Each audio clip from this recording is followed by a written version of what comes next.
This is the official PokPok interview for the Apple Hunter, and I'm going to let Melissa and Esther introduce themselves. You can say who you are, what role you play at PokPok, and then I'm interested in what you want to be most known for, whether that's PokPok or something else in your life. That's okay. But I'm interested in what do you want to be known for in the world? So Esther, do you want to get us started? Yeah, sure.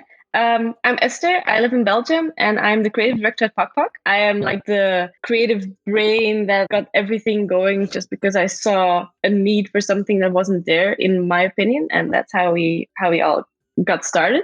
And what would I like to be known for? Ultimately, PokPok, I suppose. Like, this is for us, this is not just an app. This is something that, like, if it were up to me, this is what I would be doing for the rest of my life. So wow, that's huge. Yeah, I like this. I'm extremely passionate about this project. And if you would have asked me 10 years ago where I would be, I would never have said in a million years building an app for kids. Not at all. Yet now here we are. Why are you so passionate about PokPok? I suppose because it's like I never set out with the idea of like, and now I'm going to create a really cool kids app.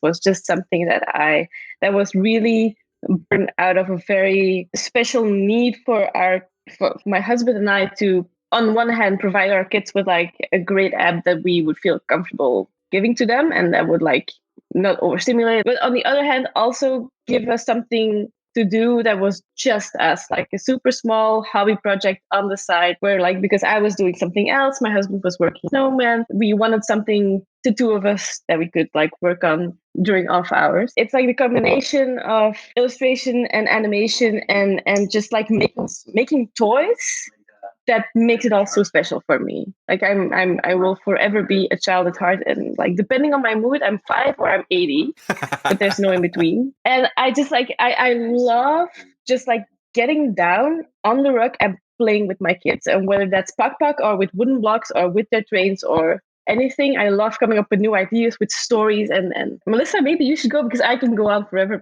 about like why I'm so passionate about PokPok. Please do introduce yourself, your role, and then obviously what you want to be known for. And it's okay if it really is this thing. Yeah, well, thank you for having me. I'm Melissa Cash. I'm the co-founder of PokPok and CEO.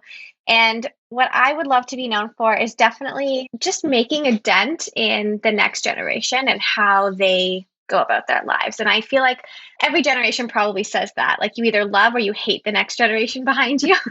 And I think that for me, I just see kids as like the smartest people in the room in most situations.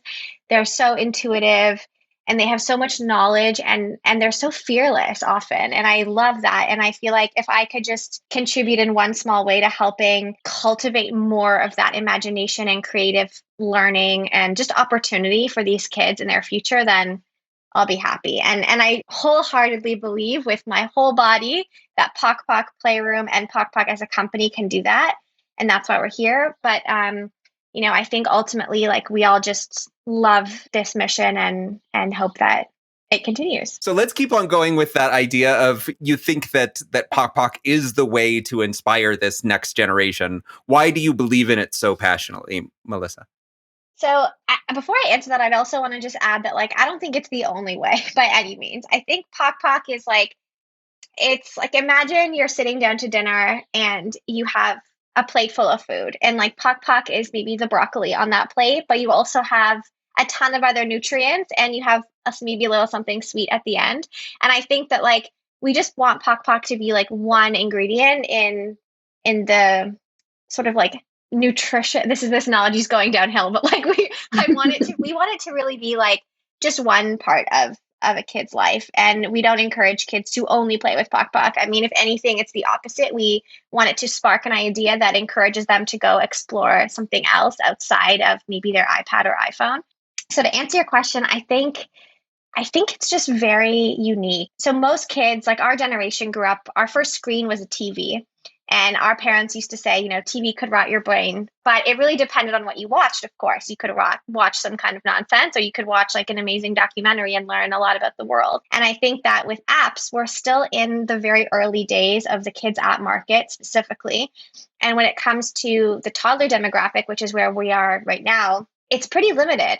There's a lot of the same, so to say. I'd love to hear how you had some really strong ideas of what you wanted to create. So can you talk about the early stages of how the app came to be? What were you hoping to create? My husband and I we are classically trained animators. We went to school together. My husband, Matthijs, was more like in the 3D realm. I was more on the 2D side. So like the flipbook style animation, like Disney used to do it in the olden days. Because we were working on our computers and our iPads and we were also on our phone all the time, because let's face it, we are millennials, that's where we live. So our oldest son, he was about to turn 2, and we would occasionally hand him our phone in public places, at the doctor's office, at a restaurant, just sometimes at home to keep him busy because they never went to like a daycare or something. And we just like gave him our phone to like scroll through our photos, because that's the only thing he would do there. And it was like able to tap and swipe and zoom in and stuff. So like he quickly caught on to all of the gestures there. And we were like, hey, maybe there's an app that could stimulate that in some way that wouldn't be like too noisy or loud or would annoy us as parents, or that we would have to mute at the restaurant because we didn't want to annoy other people there. Because we are classically trained animators, we had high standards for what we wanted the art to look like. All of these boxes, plus we wanted it to be like somewhat educational and a bit funny. We had a long checklist and high standards, and we couldn't really find anything that lived up to that standard that we would comfortably share with him.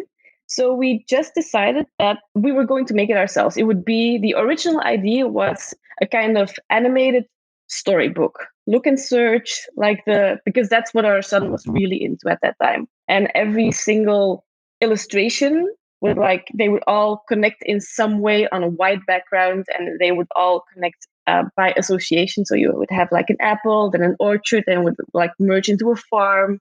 But like if you would branch out the other way, it would turn into like forest animals. And when all of these individual objects would be tapped, they would animate. And that's where I would come in. And my husband wanted to try out an app called Game Maker.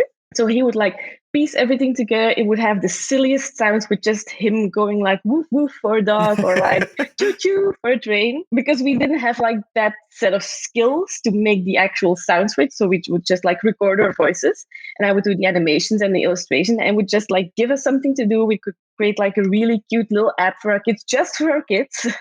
It would just live on like one single iPad. We wanted to scope it down enough so it would be manageable for us to actually make in our free time. But at the same time, we also anticipated it would take us like at least 2 years or something. But it would it's a longer hobby project that we could like keep working on. So that sounded like a nice plan. And then my husband went to the GDC, where he met up with Brian and Jordan from Snowman. He showed them the prototype, and it snowballed into a whole new thing. They started brainstorming, and they saw so much potential in there that we couldn't even we never dared to dream of.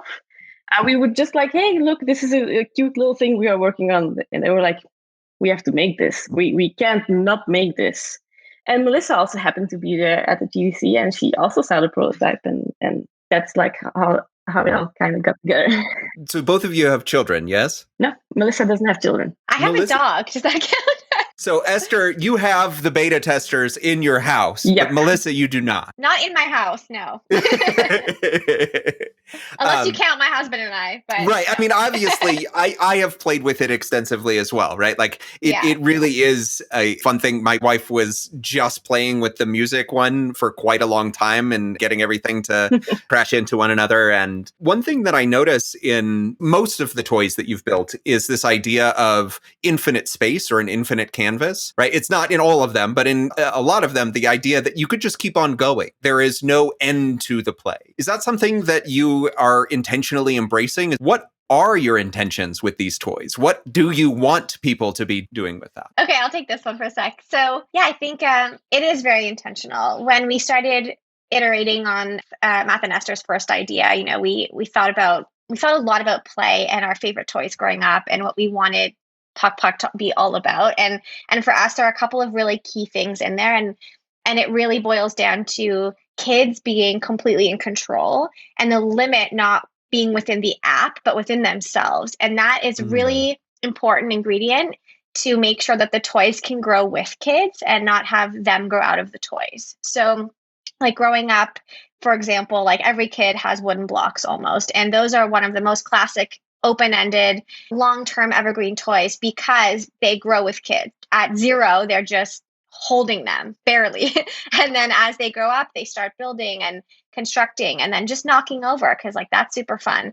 And then as they, it's the kind of toy you almost eventually box away and save for the grandkids because it's going to be relevant. And we really wanted PokPok to have that same handmade evergreen feel while keeping kids in control. And so the open-ended space and the endless feeling of it really just leans into that. So kids can just keep going and they can just really follow their noses and explore without hitting a wall, like a literal wall, and rewarding their curiosity with more play. So you'll probably notice like there is no reward system. There's no clapping or glitter bomb. There's no narrator saying like, well done, because there are no rules. So the endlessness of it just really connects to that and encourages them to keep exploring and keep being curious. And it all just boils down to how kids fundamentally learn through play. And they honestly learn so much. And the more freedom we give them, I think there's just so much more opportunity for them to become empowered, curious, creative people.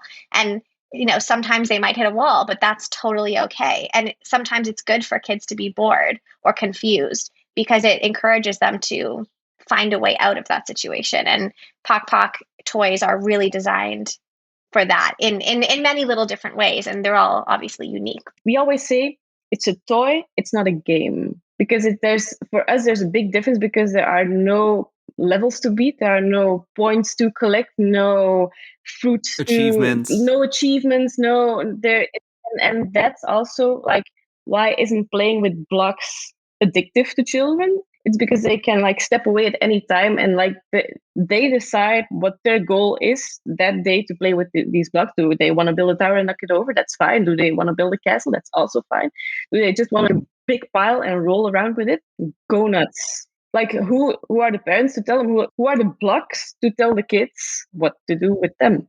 And we felt very strongly that PokPok should feel the same way. That's also why the play space is so open and keeps going. It's because it's not a level to end or not a goal to beat. It's just like it's endless play. And I think the play space in PokPok really mirrors that open-endedness of it. It also just allows us to update. Yes. Kids never stop being curious. You know this. You have kids. So we knew from the very beginning that PokPok Playroom was going to be something that we do want to work on for a really long time. And we had to actually like bite our tongues and hold content back at launch because we want to make sure we don't overstimulate kids and that the toys are open to expansion, because it's so exciting to be able to add to toys. And the fact that they feel kind of endless gives us that opportunity to just surprise them one day where they pop into the playroom and they go to the town that they always go to, but like, whoa, there's this whole new area. There's a ton of new different things to do. And like having that endlessness as a baseline just gives us such creative freedom to take it wherever we want to go with it. And we usually take those tips and take that direction, honestly, from kids and from our playtesters. So there are two things there that I think are really valuable that you're sort of speaking to. Esther, when you were saying like, who are we to decide how a kid plays? Any software that is built, the developers have an intention for it, have set the rules of that particular piece of software. I come from the world of education. Everything turns into a learning management system eventually. With enough features, everything just turns into an LMS. The creators of that put the constraints around that. And what you're trying to do is question as many constraints as possible to say, this can be expansive. This can be something that's bigger than just the one toy or bigger than that one constraint of a physical space. But the other component that really struck me was I've been following Playdate, the device that Panic is building pretty closely, and they constantly are coming up with these new updates and different ways of doing it. I see a really big analogy between the way you're describing adding new things over time. So that the concept of Playdate is its device, but you're subscribing to that device to get further updates and further functionality that you don't know about yet. You don't know what's coming down the line. Do you see that there is there's some comparative value of like giving people new things to try out over time as people sort of continue to dig in deeper to PokPok? Yeah, for sure. We hope that people will see the product and will trust us that we will continue to put out amazing content because we have like 1 million ideas. I can't believe that this is my job. This is for me, literally the best job in the world. There's also merit in not giving them everything at once, because I've noticed that like when my kids are in their playroom and there's a mess everywhere, the tube is there, the dollhouse is there, like all the blocks are stored, and there's paper clippings everywhere because like my youngest really loves to practice his scissoring skills. He's just like, there's a mess everywhere. And like, it's nice, but at the same time, when everything's there, they can't seem to focus on what they want to do. So sometimes it helps for us to be able to rotate the toys. When you then bring something old back after it's been for a while, then it just turns into like something new without having to buy something new. Yeah, so let's go in a little bit of a different direction. I'm interested in maybe what you learned as you were developing it or even as you launched it. What were some of the biggest things that you learned from the process of building the toys? We learned so much. We're still learning too every day, especially since launch. We have so many more families giving us feedback, which is the best. I think we learned that we as adults tend to overthink, overanalyze, and judge a lot. And one of the things that we started doing, well, Esther and Matthias started doing the second they had their very first idea many years ago, was playtest. And I know a lot of kids' apps playtest and a lot of regular apps playtest. And it's so important. But I think some of the biggest learning moments we had were when we were working with strangers' kids. I know it sounds a little unusual, but of course, the first maybe half year or so was very much like friends and family with kids in this age range. And then we really started being able to expand further because the product became less and less janky and buggy, and we were able to take it to strangers. And that was like a really big milestone for us. And we went into a lot of schools. And those were the moments where we were like, holy shit, like there's so much more that can happen with these toys. Like we will have invented a toy and play tested it with maybe like 20 kids. I mean, like, cool. We feel really good about this. There's so much to do. Then we go to a school and it's like, bam, 7 kids on one giant iPad. Like, it's crazy to see how they collaborated and how, as flies on walls, they never knew who we were or why we were there. They were just excited to have more people to play with. And, we would slip the iPads into like the blocks and the puzzles in shockproof cases and just kind of lock them on guided access to PokPok and then just see what happened.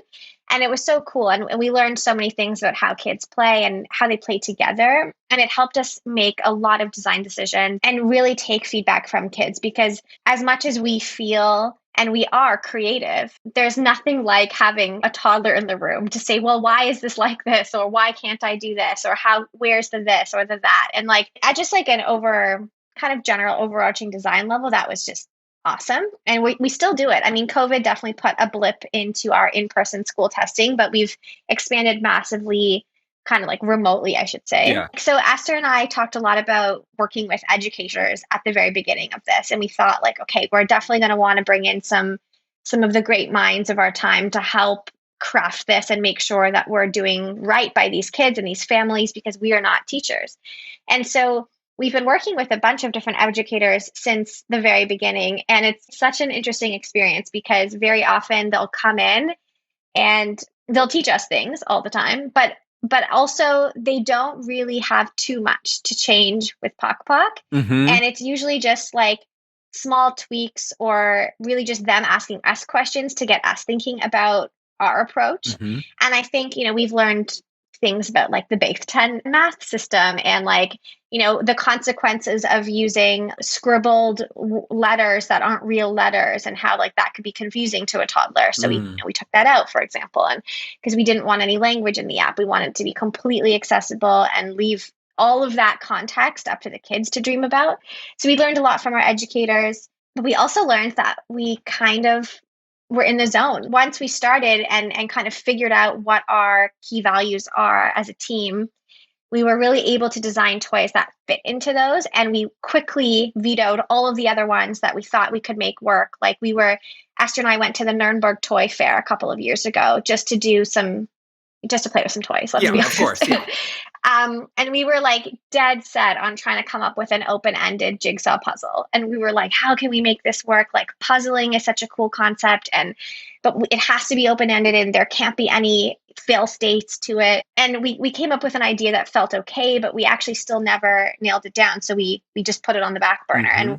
And that was something that, like, we learned many times that just because it's a classic great toy doesn't mean it's going to work in PokPok Playroom. And similarly, we learned how to trust our instincts on things like musical blobs, which is like a complete random invented crazy cool toy that like doesn't exist anywhere else. So it's definitely been I could talk for hours about what we've learned just because we're still learning daily. Melissa covered it quite extensively, I would say. But like overall, I get a ton of joy in harsh toddlers, so to speak. So what's the best piece of feedback that you've gotten from a toddler?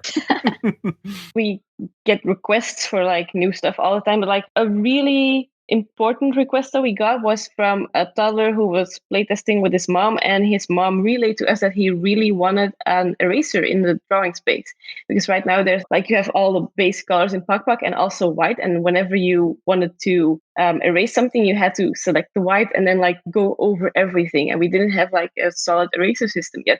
So we were in the middle of of producing another toy or like building another toy, and we just dropped everything and made an eraser for the kids. So like that's like, even to an extent, for as long as possible, we still want to keep doing that. Even now after launch, if people come in to our email or DMs on Instagram or wherever and they request stuff, we will heavily consider it and see like how quickly we can put something in, just because we are not building it for ourselves. We are building it for our players, and we have to make sure that they are happy and in control and want to keep coming back to the toy like they would do to like all of their other regular toys. Because like we would never tell parents that PokPok is like the only thing that they should be playing with. I've got commentaries here and there that this is designed for free play. Like, why should my kid be playing with this? Why shouldn't they be playing with real toys? And obviously they should be playing with real toys all the time, way more than they should be playing with PokPok for sure. But at the same time, for those times where you do need some screen time, just like keep them entertained for a little bit,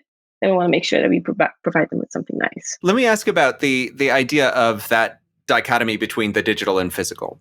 You clearly have emphasized this idea of physics-based digital toys. Clearly, I'm dragging this around. I understand that things have a certain weight to them. Even the eraser tool is super joyful to be able to go down and erase in the way that literally I thought about the whatever those magnetic drawing tools are. And I'm sure that you may have had some inspiration there, but it really is a unique way of doing an eraser. It's not I'm tapping on the eraser and erasing. And so to me, that idea that you have some physicality, but have you thought about, or is it in the future where you would bring in physical objects that interact with the digital world? Is that something that you have thought about or planning for? I think, frankly, like anything goes for PokPok. It's kind of like our internal motto. Our dreams for the company go far beyond PokPok Playroom. And we can definitely chat about that. But I think that we've seen how kids take just the toys from their playroom floor and use them with the iPad and with PokPok. So we know that there's a beautiful kind of marriage between those two worlds that's already happening. And I think that it would be a very cool experiment to try to integrate them in some way. Obviously with technology like the iPad, there's just so much that's possible. And I think especially as kids get older and have a little more dexterity and are able to make some of these deeper connections and see how they're correlated, we could definitely see ourselves making products like that for sure. And until then, I think there's still something really awesome about just picking up a wooden car from the floor and driving it over the top of the iPad, as long as maybe it's not like the most expensive iPad Pro, but that's really cool. And we're always looking for insights on that, because the more kids that are doing it, the more we learn about how they're playing and how they're thinking. Because I think when speaking about what we've learned, I think we've just learned that there are just things that we can't imagine as adults, and we can guess as hard as we want and say like, oh, this could be really fun. But kids will think of things if we just give them the space and the freedom to do that. And so our goal is always with PokPok itself, is just to give kids those tools essentially to explore and create and invent. And then when we're lucky enough to be in the room when it happens, it's like magic. Or when parents are generous enough to send us videos of their kids playing, we get a video and it's like all hands on deck. Like we all gather, we look at it. Everyone thinks about how this is like, what's happening here? Like, what is this kid doing? What's the context? Like, they make little squeaks and little noises and they move their body in like weird, cool ways. And it's just like really interesting to see that kind of thing happening. And so, yeah, I think anything is possible. And another cool thing that we haven't like really touched on is how like PokPok is very intentionally based in the real world. So like aside from that, like we don't have like all the full range of skin colors because we are limited to like our color palette. At the same time, like there are no unicorns, there are no wizards or mermaids or fairies or whatsoever, because we see a lot of value in reflecting the real world to the kids because it doesn't happen often, especially now in these days where kids media often tends to fall back on like talking animals because they are cute and successful. It's nice and like my sons both love them so much, but at the same time, it's nice for kids from all over the world to see themselves and their world and their environment reflected in their and not only themselves physically or visually. We want to make sure that like we included all kinds of abilities and disabilities, all types of accessories to the face, to the body, but also different kinds of constructs and different kinds of genders and making sure that like not only do they recognize themselves, but also everyone around them. Yeah, the full diversity of human experience. Yeah, and it's like it's a work in progress. We will for sure never be done with that. It's fully a journey, and we try to do it as best as we can to our ability and to the extent that like our art style will let us do without getting overly complicated, or because in the end like some of the screens are very tiny and we can only get in so much detail. Not only is it nice for them to recognize themselves, but we also base it in the real world because the real world can be so inspiring to them, whether it's like just mailing a letter, going to a restaurant, going to the supermarket, just walking down the street. My son the other day was like, look, Mom, it's a rain pipe. We were just like, we live in the countryside and we were in the city. So like, I guess it was like some difference right. It's there. something new, something novel for him. But yeah. he's 5. I was like, yeah, James, it's a rain pipe. Okay, I wasn't that sarcastic, but still, there's so much marvel in the real world that I would almost be wondering why you would even bring fairies and wizards and unicorns in there, because 2 to 6-year-olds, there's so much to discover just in the world around them that we always want to make sure that PokPok keeps inspiring them to go off the app and go outside and go play in their backyard and go and discover all kinds of little insects, or be like, oh, I saw like there's a cheetah in here. I'm gonna go find a book about like all the big cats and see what other big animals I can find, and then come back to PokPok and be like, hey, can you make like not a leopard, but like a panther or something, because we haven't got a panther just yet. No, I love that. And it reminds me of how Sesame Street got started, really trying to reflect both a population as well as just city streets that were not reflected at all in children's programming at the time. And so I see that as sort of, for a new medium, you both and the whole team are really trying to develop, oh, this is what real life looks like, maybe just not right where you are. And I do think the idea of, your child in Belgium versus my child here in Denver, Colorado, that they are having that similar experience, but they will recognize things differently, and that they will bring different experiences to the toys themselves. Yeah, that's really compelling. All right, well, let's go into maybe a little bit of the future. So in terms of the future of PokPok Playroom, and then also just PokPok in general, I'd love to know, what are your thoughts about that? What is the future of PokPok? For PokPok Playroom, we have so much more to give, and we can't wait to start publishing updates and working more closely with families and with schools and getting the kids in the room to really help dictate what their content is. Like in a dream scenario, kids would create their own products, like 100%. They're just unfortunately a little ill-equipped at 3 or 4 to do that. So for Playroom, we have a lot of toys in the making. We have a lot of expansions to existing toys in the making. We've been working on the app for about 3 years and have kind of a lot ready to show. And we're so excited. Our first update is coming out at the end of June.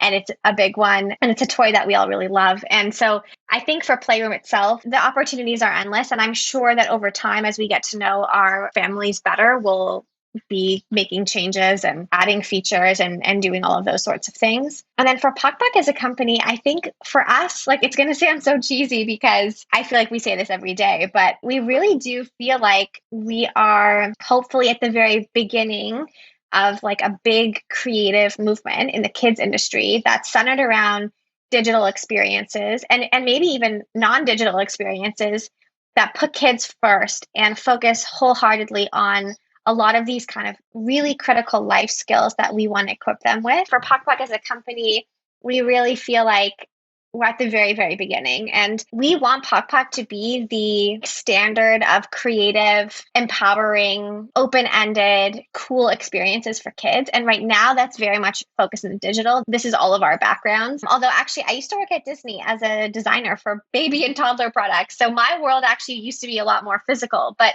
that's not off the table. I think ultimately, like anything goes, we have a lot of dreams on how to expand Playroom and then even ideas for other apps for older kids and for the same demographic, but that are just different. We're not short on ideas, that's for sure. And I think that we feel like the future is going to be a very different place than it is now. And I suppose every generation says that. But I think right now, we know that the kids that Esther's kids are going to grow up to have jobs that haven't even been invented yet. And a lot of the jobs in the future are going to be taken over by technology. And so we all feel that one of the most important life skills we can give our kids today is the ability to think creatively, think outside the box, use your imagination, and do things that technology can't do and probably won't be able to do for a really long time. And it doesn't mean that they all have to be artists. It means like creative thinkers in the most holistic way. And so that's why like everything that we do at PokPok is centered around this ideology that like we want to equip kids for a future where creativity is going to be one of the most important skills, we believe.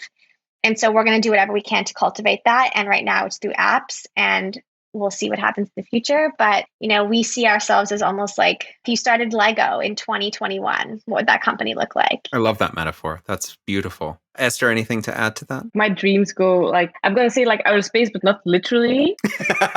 To the moon.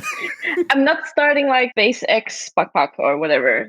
That would be a sweet collaboration. Elon, if you're listening, Right. let's talk. Slide into our DMs.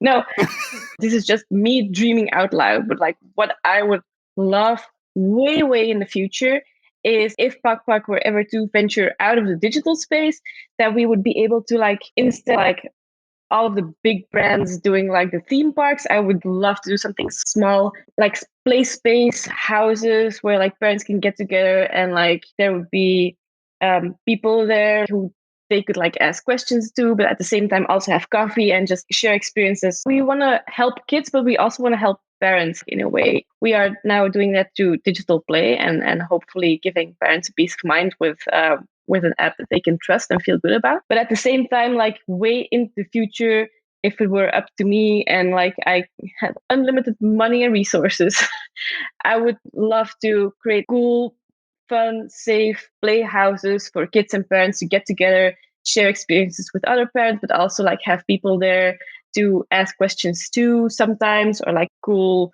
book readings are given there. But at the same time, there's an outside space for kids to roam around and play. So inside there's a little library. I live in the countryside, so these options for me are very limited. And I never my kids never went to daycare. I never was like in a mom group or anything. I felt sometimes very isolated and didn't really know like outside of my family where to go with my questions, especially because I was the first in my family to have kids, but I was also the first of my friends to have kids. So it was a very isolating experience at sometimes. And I just want to make sure that like there would be a very low tier place where parents can just walk in and grab a cup of coffee and just put their kids there, they're playing and share experiences with other kids in some way. Well, and I think that idea of shared experiences is really core to what you have built thus far. Like I sent you a video, Melissa, of my wife and my 7-year-old playing together. And that was such a wonderful thing to observe. And I'm sure you've seen a lot of that. You spoke about the kids, at the school playing together, right? And so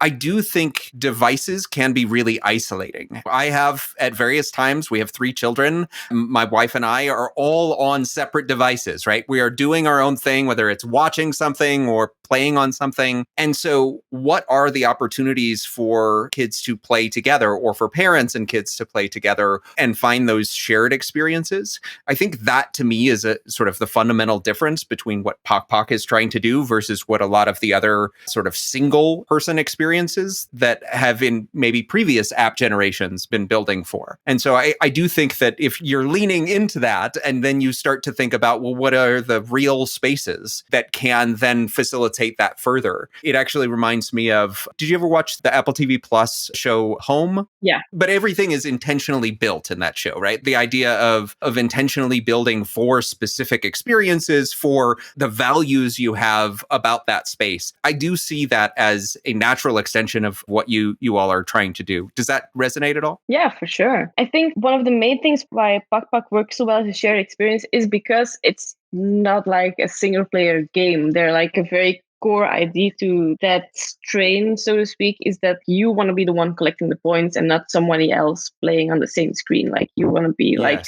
the one progressing through the level.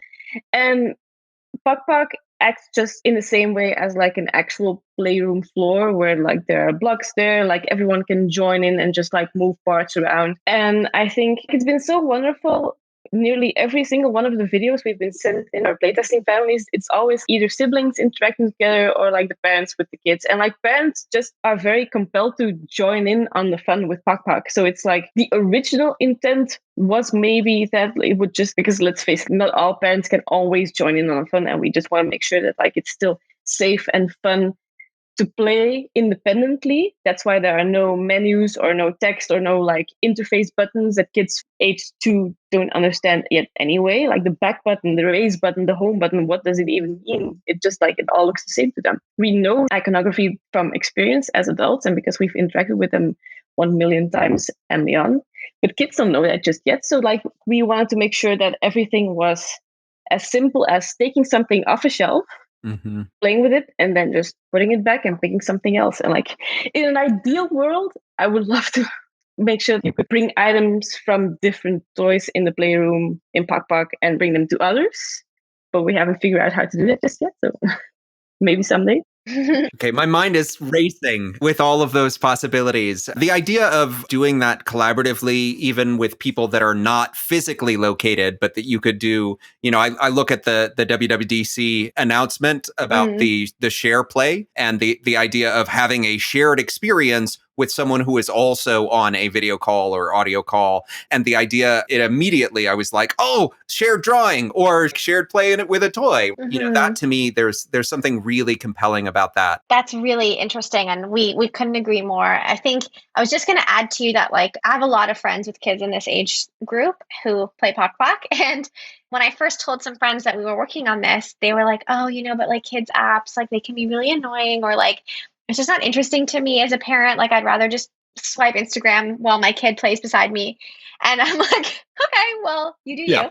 Like honestly, there's really no judgment because I think everyone knows how hard it is to be a parent. So maybe me, the very least, without kids, but I surround myself with parents every day. So I hope I can understand even just an ounce of it. But when we set out with the creative style, I mean, really, this is all Esther and her husband, Matthias. And I can say this because I didn't make it. And I'm going to praise Esther for a second now. It's so beautiful. It's so special. And I spent almost 5 years working in the kids industry. And I grew up working at a toy store in high school for years. And I just have been surrounded by kids products my whole life.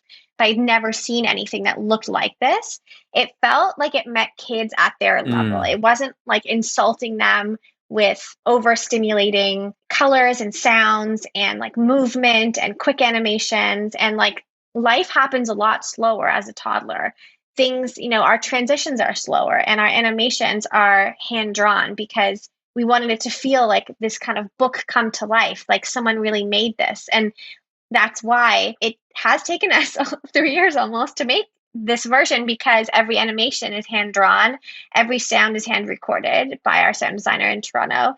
It's like painstaking work, but I think it's also why adults don't mind sitting down and playing with their kids, because they're like, oh, like this is kind of cool.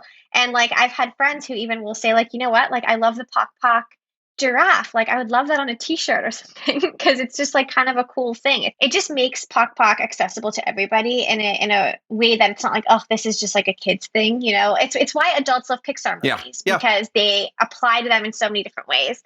And like I have to say, my grandparents who are in their 80s have been playing PokPok for quite a while.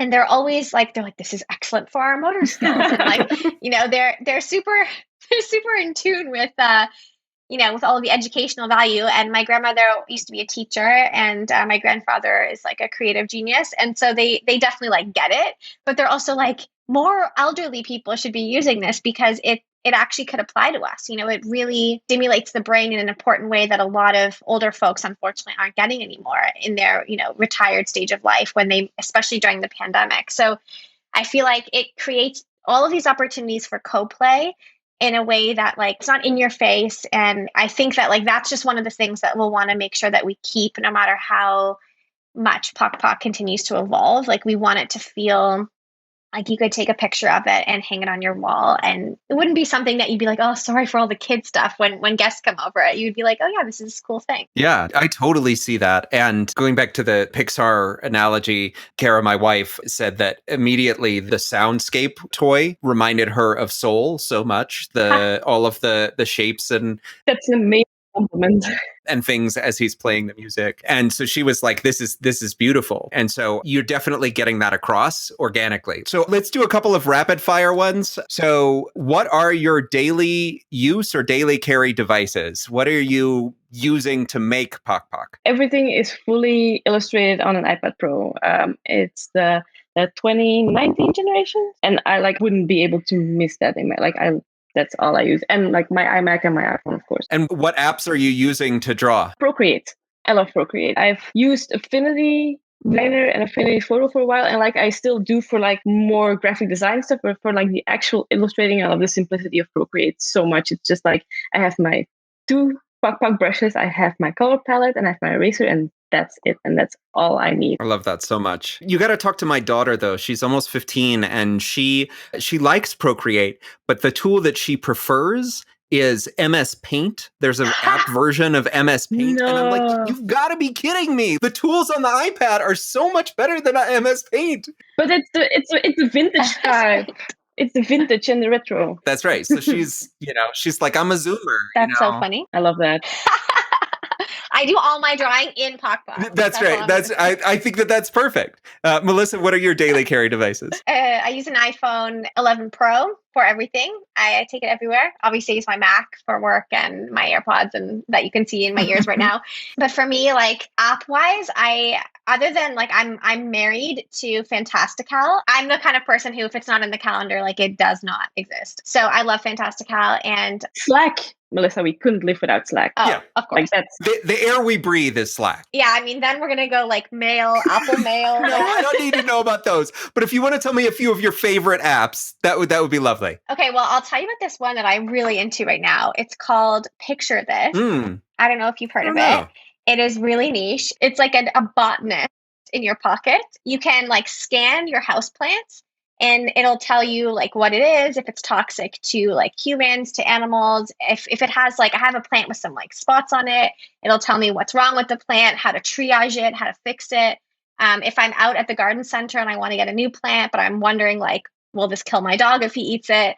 I just take a picture of it with the app, and it's like, it's awesome. And they have like consultants who will weigh in if you have like a plant question, which I usually do. That's incredible. So that's one that I really use a lot. It's kind of random, but it brings me happiness, and I just like how easy it is, and it's a decent price. That's really cool. Yeah, Esther, any app recommendations you would like to share? Probably just like I really like using the big ones. Like Notion is very like, aside from Slack, Notion is very important to our workflow. And for my personal life, I really like Headspace, and I really like the Nike Run app because it has features with Headspace, where you can go on like a guided run with Headspace, and it's just like a podcast, but either like upbeat music or calming music, depending on what you need. And it's just like Coach Bennett and Andy from Headspace just like talking to each other and talking you up and being like, you can do this. And like, if you can pick like, if you had a hard day, you can go like a hard day kind of run. And they were like, what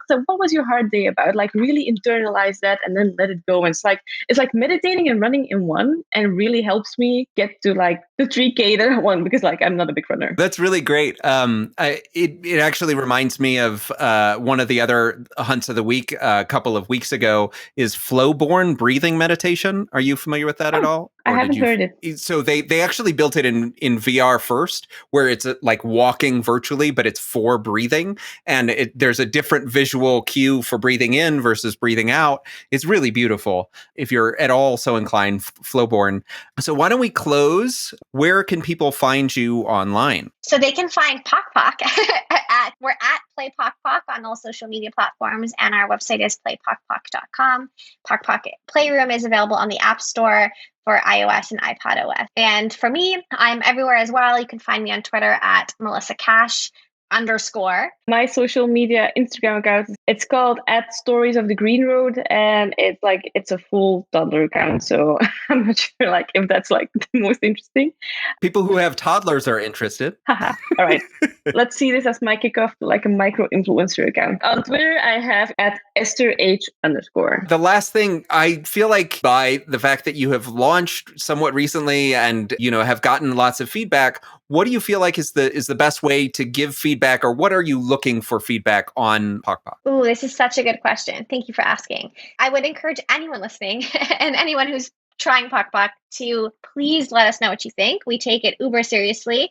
You can DM us anywhere on social media for sure, or you can email us at hello@playpokpok.com. Esther and I read all of those emails personally, or you could email either of us directly as well. We're just Esther and Melissa separately at playpokpok.com.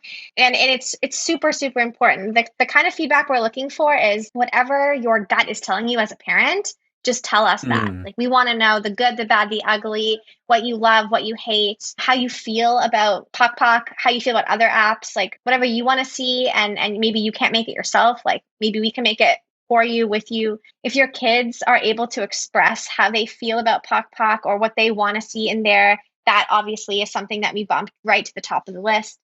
And we really, really do value videos or photos of your kids playing, because especially with COVID, we've had to stop a lot of our in-person play testing, which definitely affects our ability to pick up on little body language cues and that kind of thing from toddlers, when some of them can express themselves really clearly and others they're not quite there. So we take all of that, we look at it confidentially, we'll never share it, and then we get rid of it once we've used it. And yeah, it's a very secure process, but it's super important to us. So basically anything, any thoughts or questions or comments, we'd love to hear. And if you are enjoying it, then an App Store review obviously always just goes such a long way for us, because it helps us become more visible in a very populated place. I really appreciate you taking the time for the interview today, and your thoughtful answers here. Really inspiring stuff. I have to say that our family, at the very least, will continue to subscribe to PokPok for as long as our kids want to play on it. So hopefully that's forever. You keep on adding more things, so